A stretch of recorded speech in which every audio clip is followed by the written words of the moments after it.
¿Qué tal? Hoy nos metemos de lleno en una palabra que usamos todo el tiempo, pero que vaya, puede significar cosas totalmente opuestas. Amor. Uf, sí, una palabra con peso. Tenemos delante unos extractos de un texto, Buscando amor en el diccionario de Dios.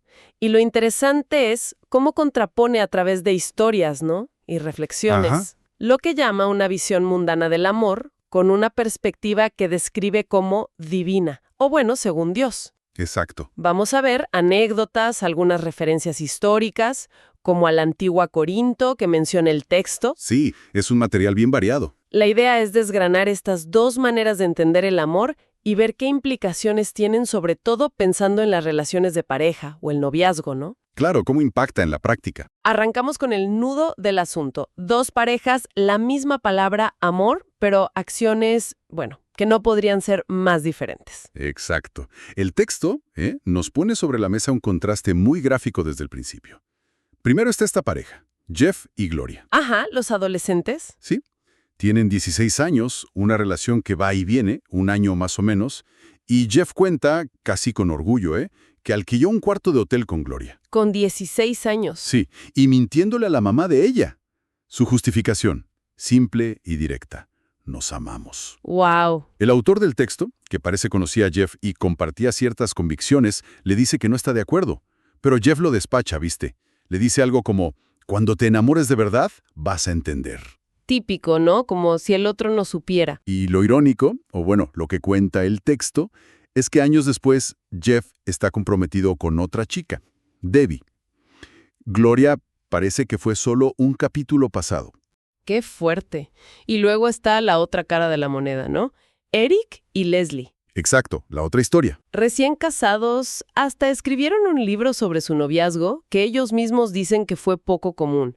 Se les ve muy cariñosos. Sí, el texto describe una escena de ellos tomados de la mano de una forma particular, incluso mientras uno maneja. Sí, eso. Pero la sorpresa, la gran sorpresa, viene cuando revelan que decidieron no tener ningún contacto físico. Bueno, más allá de darse la mano. Nada de nada. Nada.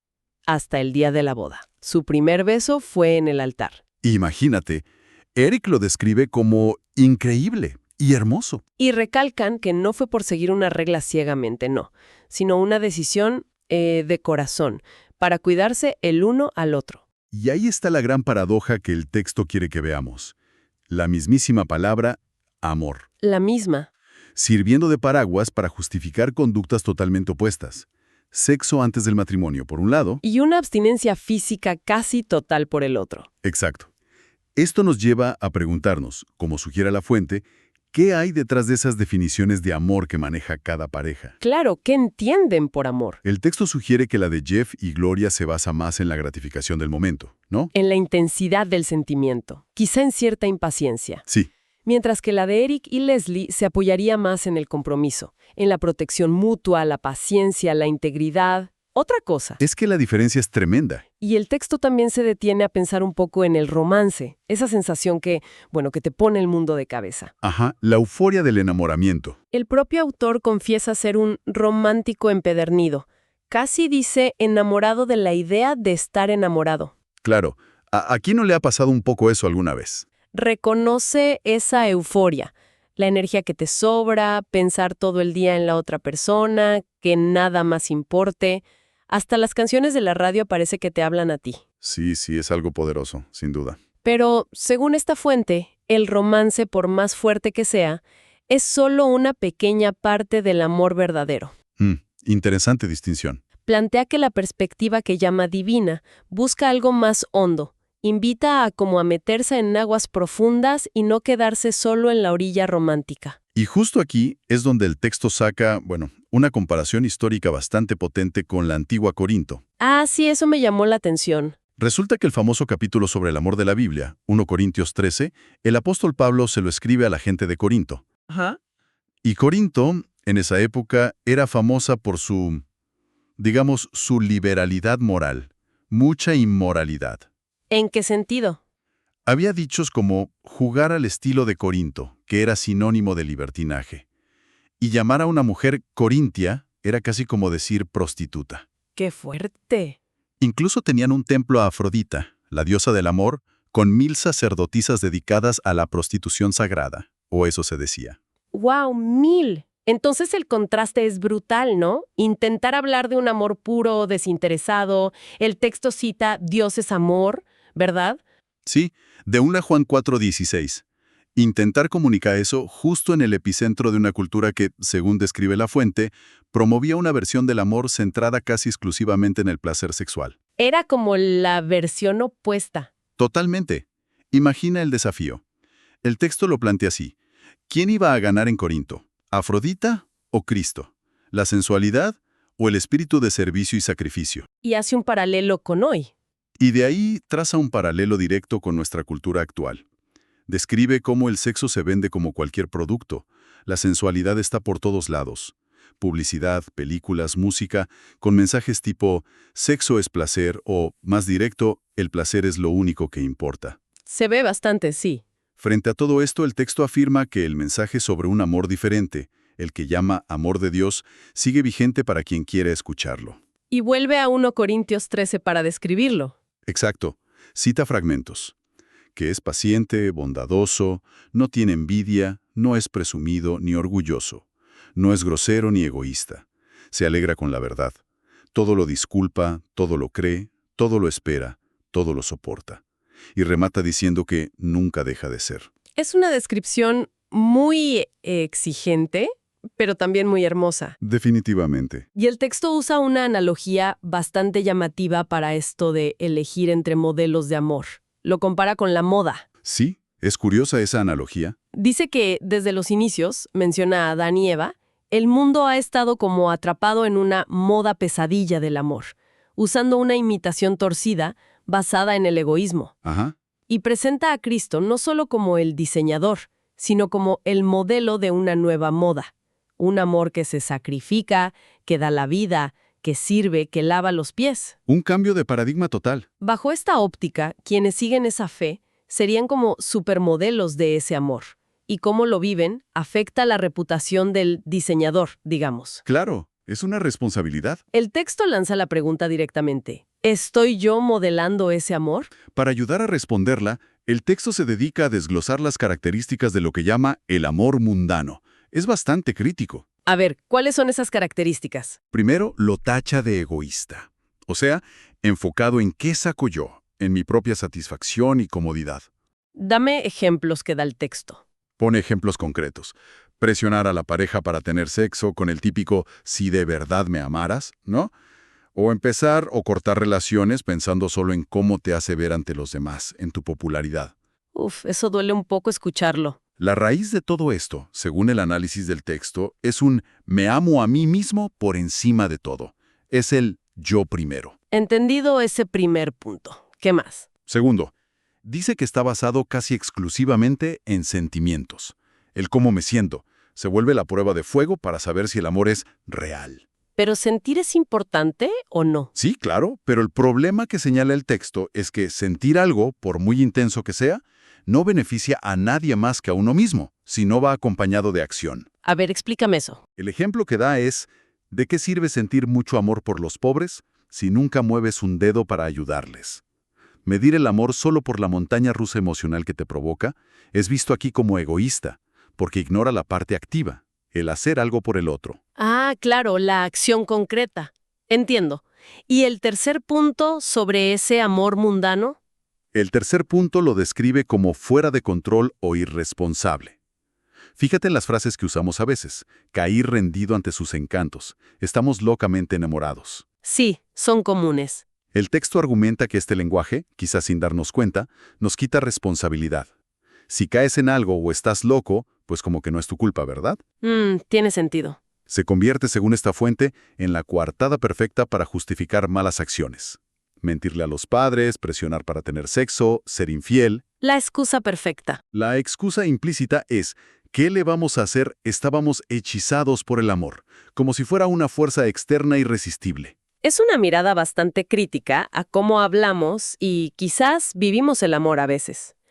Ahora, frente a este panorama, ¿cómo define el texto el amor que llama según Dios, el que dice que Cristo ejemplificó? El contraste es total.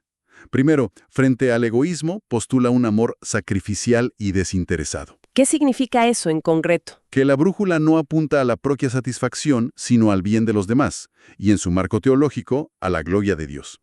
Esto implica, dice el texto citando el Evangelio de Mateo, negarse a uno mismo. Renunciar a lo propio. E incluso estar dispuesto a dar la vida por los amigos, como recoge el Evangelio de Juan. Argumenta que Cristo vivió esto al máximo en la cruz. Vale, sacrificial en lugar de egoísta. ¿Y qué opone a la idea de basarse solo en sentimientos? Propone un amor basado en acción y obediencia. El texto recuerda un momento clave. Jesús en Getsemaní, la noche antes de su crucifixión. Sí, un momento de mucha angustia para él. Él expresa una angustia profunda, pide si es posible evitar ese sufrimiento, pero su decisión final es hacer la voluntad del Padre. Sus sentimientos, por intensos que fueran, no dictaron su camino. La acción fue más importante que el sentimiento. Exacto. El mandato que cita de Juan es, si me amáis, guardad mis mandamientos. El amor desde esta perspectiva se demuestra haciendo, obedeciendo, sirviendo. Los buenos sentimientos son bienvenidos, claro, son un plus agradable, pero no son la esencia ni la prueba definitiva del amor. Muy claro. Acción sobre emoción.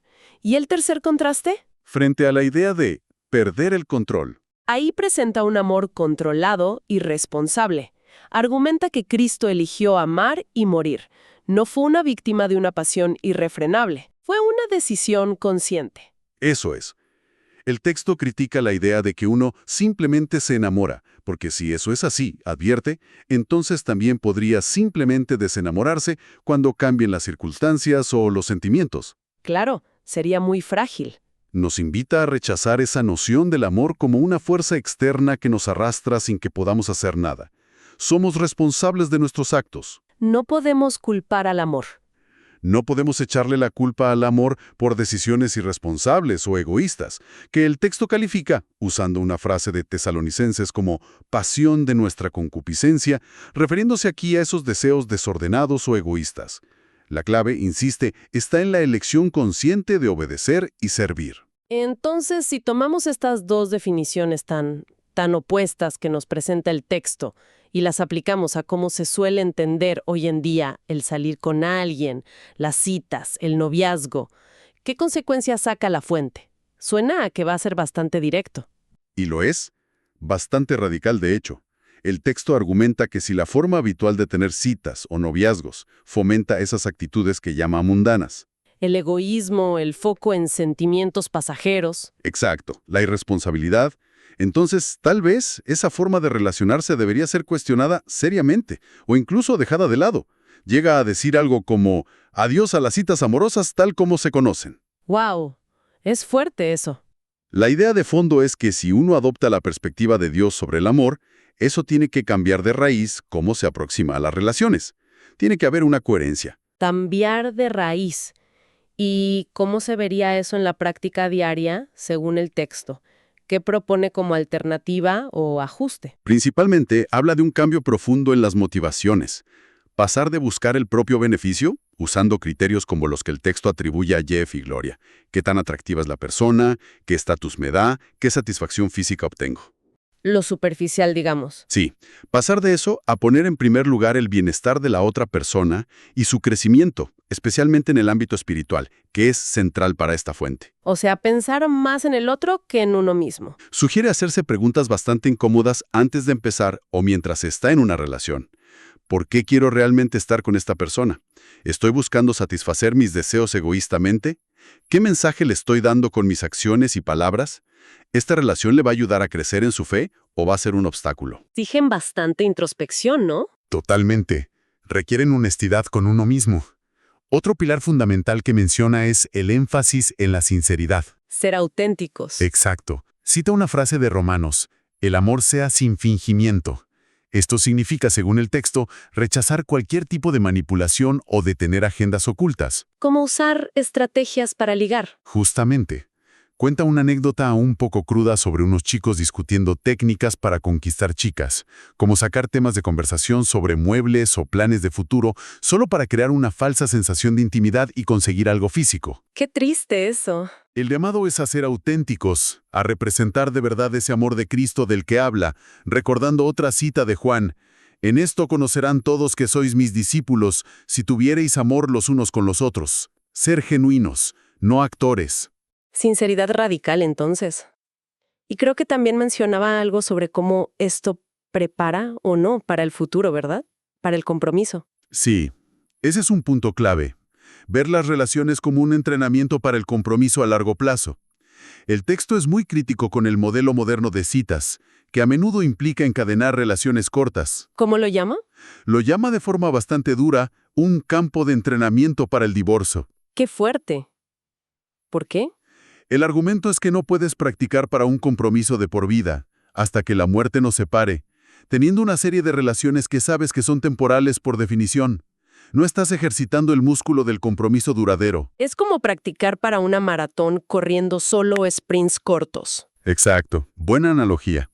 Critica buscar el romance solo por la emoción del momento, sin pensar seriamente en el matrimonio, diciendo que es injusto para la otra persona y que te prepara mal.